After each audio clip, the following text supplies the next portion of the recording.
कि जैसा कोपरी में थाना में हम लोग ने जो बिल्डिंग बनाना चालू किया है, वैसा ही मैं एमएस बिल्डिंग और आजू बाजू का जो परिसर है वो बना के दूंगा, ऐसा शिंदे साहब ने वचन दिया था।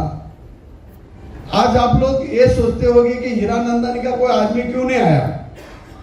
वो आदमी, उनका डायरेक्टर जरूर आएगा जब शिंदे साहब खुद यहाँ पे आएंगे और बहुत बड़ा मीटिंग अपन ले लेंगे। वो उद्घाटन के लिए हीरानंदानी का डायरेक्टर, जो मेन डायरेक्टर है, जो पैसा लगाने वाला है, जो कुछ करने वाला है, वो जरूर आएंगे और बहुत बड़ा उद्घाटन होएगा। चेंबूर में सब धमाका हो जाएगा। जी एमएस बिल्डिंग का इतना साल से रखड़ा हुआ काम जो है वो शिंदे साहब के हस्ते और फडणवीस साहब के हस्ते हो जाएगा। चेंबूर के शिल्पकार स्वर्गीय हाशु आडवाणी जी को मैं नमन करता हूं कि उनके मन में था कि वो एक चेंबूर को विकसित चेंबूर देखा जाए। जैसे हमारे नरेंद्र मोदी जी कैसे विकसित भारत की बात करते हैं, देवेंद्र जी विकसित महाराष्ट्र की बात करते हैं, उस टाइम में स्वर्गीय हाशु आडवाणी जी के मन में था कि चेंबूर भी एक विकसित नगरी हो और चेंबूर का हर एक निवासी को बदलाव मिले, उनको एक मालिकाना हक मिले, घर मिले। उन्होंने हर साल उन्होंने प्रयत्न किए। मैं खासकर देवेंद्र जी जो हमारे मुख्यमंत्री है और बावनकुळे जी को पहले अभिनंदन करता हूं कि उन्होंने मालिकाना हक, जो हमारे सिंधी भाई बहन अखंड भारत से चेंबूर की नगरी में या ऐसी 30 कॉलोनियां यहाँ पे वो बसे, उनको उनका मालिकाना हक मिला। तो उसके लिए मैं देवेंद्र जी और बावनकुळे जी को अभिनंदन करता हूँ। और ये जो समृद्धि एलएलपी है, उनका हीरानंदन के साथ टाइप हुआ है कि आज एमएस बिल्डिंग और जो बैरिक्स है उसका डेवलपमेंट हो। और एक आम आदमी को जैसे रोटी कपड़ा और मकान चाहिए, तो मकान की आवश्यकता होती है, तो मकान उनको अपना हक का एक अपने जगह पे बन के मिले, उसका एक मीटिंग थी और लोगों का उसका प्रतिसाद मिला।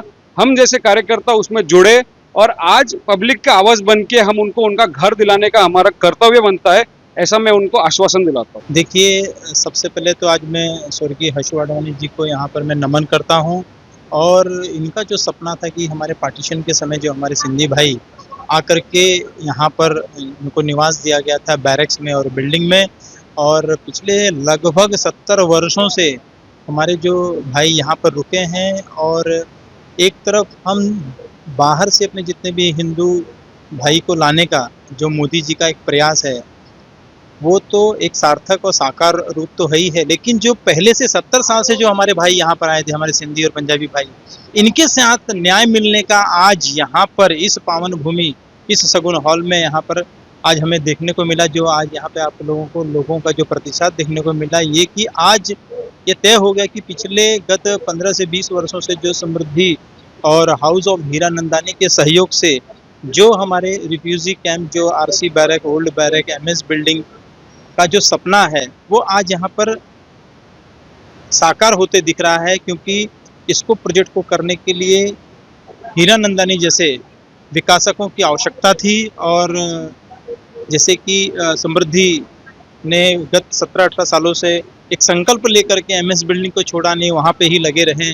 और जैसा कि आपने देखा कि लोगों में अब एक उत्सुकता बनी है कि हमारा जो मकान है वह जल्दी से जल्द कैसे बनेगा। आज उसको सुनने के लिए, समझने के लिए एक प्राइमरी मीटिंग थी, एक इंट्रोडक्शन मीटिंग थी कि हम किसके साथ जा रहे हैं, कौन इसका विकासक होगा, कौन यहाँ पर उसका डायरेक्टर भी आए थे समृद्धि के, प्रमोद जठार जी और तुकाराम काते जी ने जिस तरह से चुनाव के समय एक लोगों को एक आश्वासन दिया था कि मैं जैसे ही जीत के आऊँगा तो एमएस बिल्डिंग का और बैरक का विकास मैं जल्द से जल्द करूँगा। जो जर्जर अवस्था में बिल्डिंग्स की जो आपने देखा होगा कि बड़ी ही हालत यहाँ पे नाजुक, कभी भी बिल्डिंग गिर सकती थी, आए दिनों यहाँ पर बीएमसी के नोटिस वगैरह होती थी। लेकिन सरकार के भी ध्यान में आने के बाद और यह विषय सदन में उठने के बाद हमारे जो बावनकुळे जी हैं, उन्होंने इसको सबसे पहले तो प्री होल्ड किया। इसलिए सबसे पहले मैं भारतीय जनता पार्टी के बावनकुळे जी का मैं बहुत मैं अभिनंदन करता हूँ, उनको धन्यवाद देता हूँ। और चेंबूर की जनता उनकी आभारी है कि इस विकास काम को सरल रूप देने के लिए सबसे पहले तो इनको प्री होल्ड करने का एक अच्छा काम किया, ताकि अब विकासकों को विकास करने में गति मिलेगी। और आज यहाँ पर जैसे कि तुकाराम काते जी ने कहा कि देवेंद्र फडणवीस जी और एकनाथ शिंदे जी तो स्वयं चुनाव के समय यहाँ पर आकर के एमएस बिल्डिंग की हालत को देखे थे, किस तरह से जर्जर अवस्था था।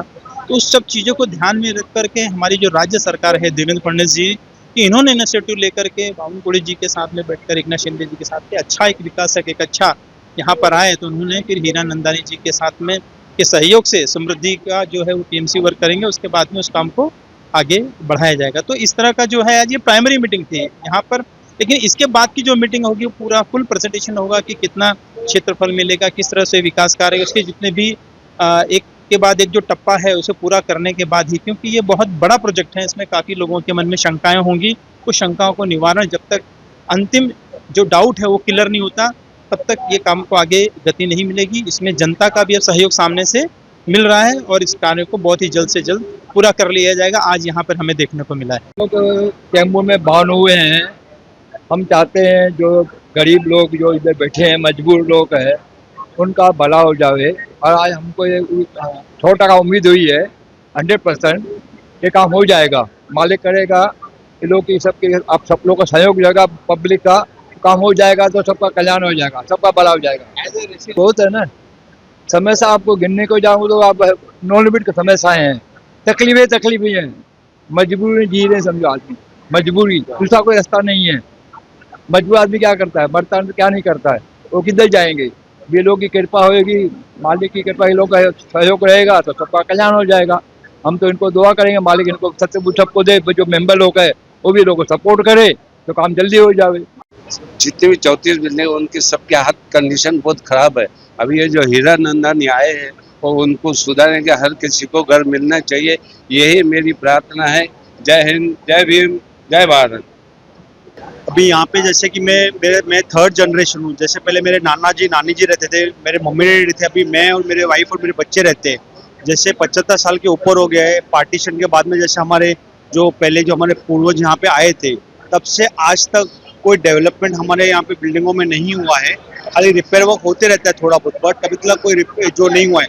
आज जैसे तुकाराम काते जी है और हमारे उप मुख्यमंत्री श्री एकनाथ शिंदे जी साहब और महाराष्ट्र के हमारे चीफ मिनिस्टर देवेंद्र फडणवीस जी की तरफ से जो उन्होंने प्रयास किया है कि हमारा रीडेवलपमेंट होना चाहिए, और ये अभी हमारे आंखों के हम आगे देख रहे हैं कि होता हुआ दिख रहा है। तो ये हमारे तरफ से भी हम प्रयास करेंगे कि जितना हो सके हम कोऑपरेशन करें और जल्द में जल्द ये हमारा प्रोजेक्ट कंप्लीट हो जाए। जय हिंद, जय महाराष्ट्र। एक नीड है, मुंबई का नीड है, डेवलपमेंट होना चाहिए। और जैसे मोदी जी का मिशन है हर एक को घर मिलना, वैसे हमारे भी यहाँ पर सबको घर मिलना चाहिए। हर लोग को घर, हमारा यही प्रयास है, एक भी घर अपात्र नहीं होना चाहिए, सबको घर मिलना चाहिए। ये हमारा सबसे बड़ा मकसद है। मैं आशु जी को नमन करता हूँ और मैं बहुत अपने आप को भाग्यशाली मानता हूँ, क्योंकि आशु जी का जो सपना था और जिस क्षेत्र में वो रहते थे, मैं उस क्षेत्र में बूथ प्रमुख करके काम करता था। और आशु जी के जो सपने को आशु जी ने बिल्डिंग सत्र पे हर बिल्डिंग में बातचीत की, और वो जब करने की उनके पास ताकत आई और भगवान ने उनको हम लोग के बीच से ले लिया, और उसी अधूरे सपने को जब यहाँ से हंडोरे साहब आमदार बने और जालंधर कामदे ने आकर बिल्डिंग के लिए एक अभियान शुरू किया। कुछ लोग मुझे और कामले को पागल बोलते थे बिल्डिंग में, कुछ लोगों ने मारने का प्रयास किया आकर, मगर आज 20 साल बाद जब मुझे खबर मिली कि हीरानंदानी और समृद्धि वाले एक बार फिर से बड़ी ताकत के साथ उतर रहे हैं, तो मुझे उस दिन वो क्षण सब पीछे का याद आ गया। उस अभियान में जो भी जुड़े थे उसमें बहुत सारे भारतीय जनता पार्टी के कार्यकर्ता थे, दूसरे कुछ कार्यकर्ता थे जिन्होंने सपना देखा था हमारे राज्य बन जाएगा। उसमें उदाहरण के तौर पे स्वर्गीय हरदर्श शर्मा जी, एक गौरी करके थी और दुर्गा प्रसाद तिवारी करके थे, और ऐसे बहुत से नाम हैं जो इस बड़े लंबे अवधि में वो दुनिया से चले गए। मगर आज उनके बच्चे यह सुनकर बहुत खुश है कि उनका सपना पूरा होने जा रहा है, और उनका ये सपना पूरा करने में महाराष्ट्र की सरकार और भारत सरकार जो है, जिनका हमें अथाक सहयोग और आशीर्वाद मिल रहा है, उन सबका मैं मनपूर्वक धन्यवाद बोलता हूँ।